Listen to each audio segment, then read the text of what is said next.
temps. Benoît Dutrisac. David Proulx est avec nous. David, bonjour. Bonjour, Benoît. Reste dans le thème du jour. Parlons tout de suite de ton chien robot.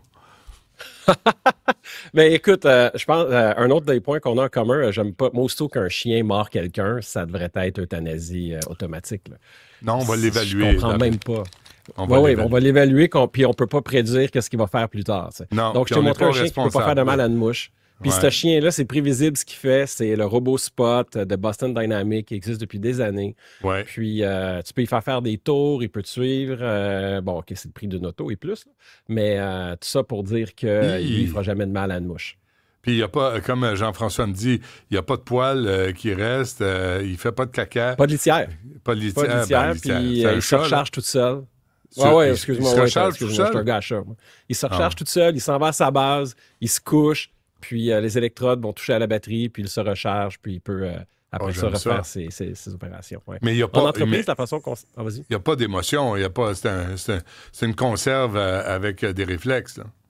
Ben écoute, est-ce que les chiens, c'est de l'anthropomorphisme qu'on fait avec eux en leur attribuant des sentiments qu'ils n'ont pas? Comment tu fais pour être sûr que ton chien a des sentiments? Oui, non, le chien, moi j'en ai un petit chien, là, puis on le sait quand il est triste, quand il s'ennuie, quand il veut jouer, tu sais, non, c'est pas des meubles, là. Tu sais, c'est quand même, c'est un animal. C'est un être vivant, là, mais en ce cas-là, Spot, on pourrait faire les bruits nécessaires, puis tout simuler ça, là, mais c'est vrai. C'est plus utile en entreprise pour accomplir des tâches ou encore pour envoyer les robots à des endroits où on veut pas envoyer des humains. Mais c'est pas un chien, c'est comme un extraterrestre. C'est quoi le fun de ça? Écoute, je le flatterais pas. Ah, c'est ça. Hein? Pas sûr pour la zoothérapie. Mais ça sert à quoi, ça? Parce que ça fait longtemps, David, que Boston Dynamics est sur le cas.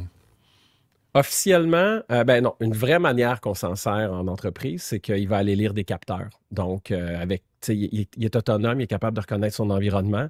Donc, pour se rendre à un point A à un point B, il va être capable de se rendre puis d'éviter les obstacles. Puis là, ensuite, il va aller, exemple, lire la température de différents équipements pour s'assurer qu'il n'y a pas un équipement qui va être sur le point, ou encore dans les chantiers de construction.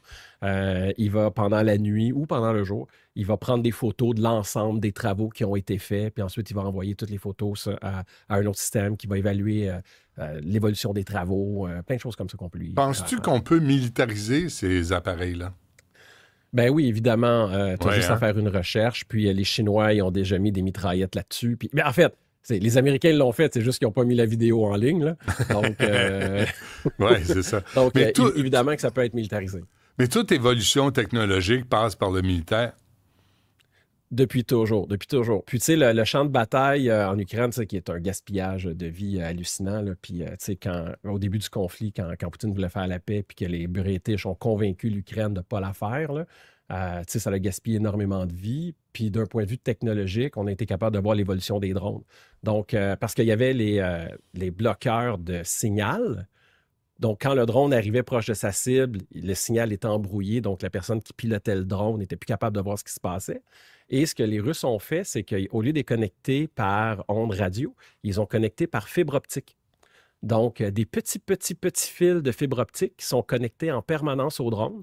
Donc, quand il y a le bloqueur de signal, bien, ça n'a pas d'impact parce qu'il reçoit son signal par la fibre optique, puis le drone est capable de terminer sa mission. Donc là, quand tu te promènes dans ces territoires-là en forêt, tu dois tasser les fils de fibre optique que tu vas accrocher. Et puis là, il y a une autre technologie par la suite qu'on a, parce que ça nous dévoile Non, mais attends, tu parles de fil optique, là, de fibre optique, c'est pas en continu, là, c'est pour capter un signal. C'est pas comme une rallonge. T'as vraiment...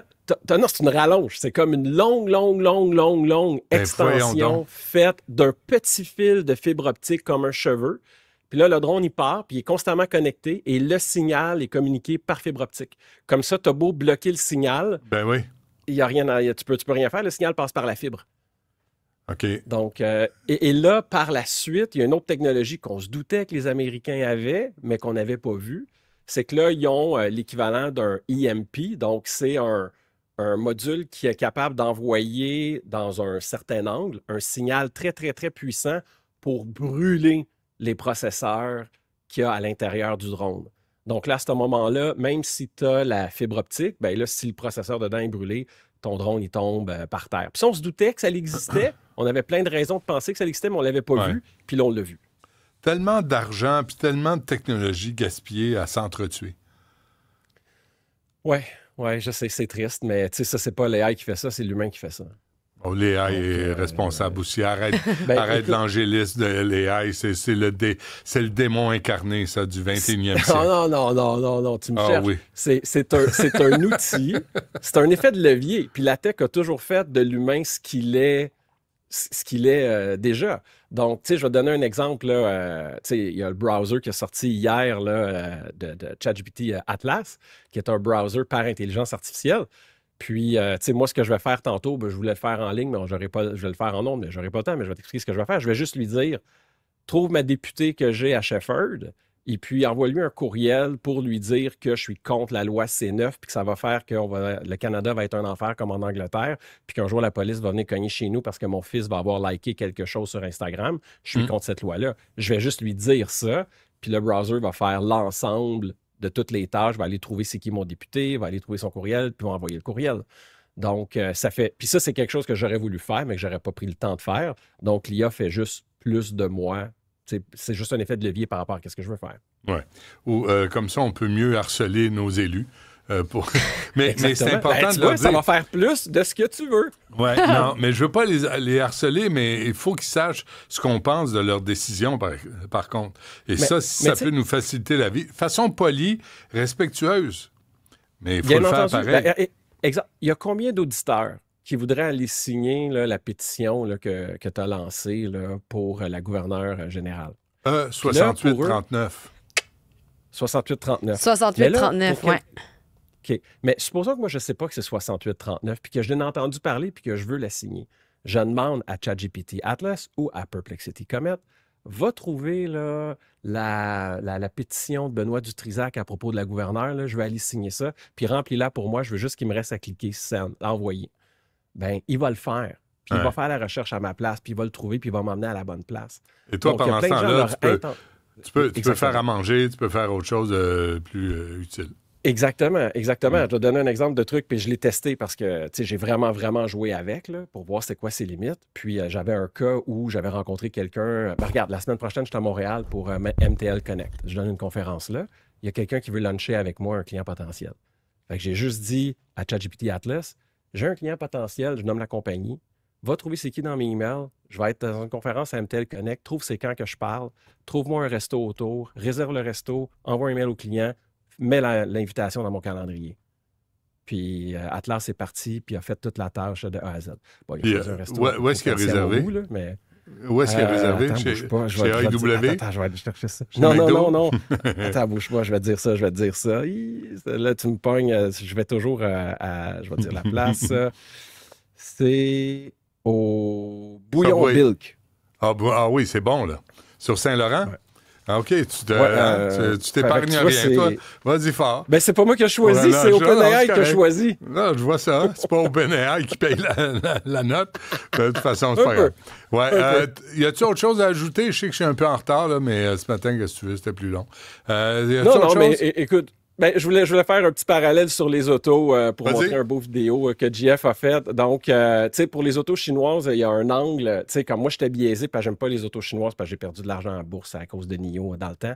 Mais c'est quand même des bonnes autos. Donc, hier, on a juste parlé du mauvais côté, mais ils ont quand même un bon côté. Regarde la suspension par intelligence artificielle, qui est capable aussi de s'adapter super rapidement. Ben, donc, voyons donc. comment... As-tu pensé sur nos routes au Québec? Décris-le, David, pour les gens qui nous suivent à la radio. Il y a des coupes de champagne. Il y a des coupes de champagne sur le capot d'une voiture. Et puis, la voiture passe sur des dos down. Et la suspension est capable de s'adapter et les coupes de champagne restent intactes. Mais donc, cette voiture-là est magnifique, là. Elle est belle en sacramouille. Puis l'intérieur est plus luxueux que les autos américaines. Puis une fois importée, livrée et tout, elle coûterait à peu près 20 % de moins qu'une voiture américaine. Ah, ils l'ont, l'affaire!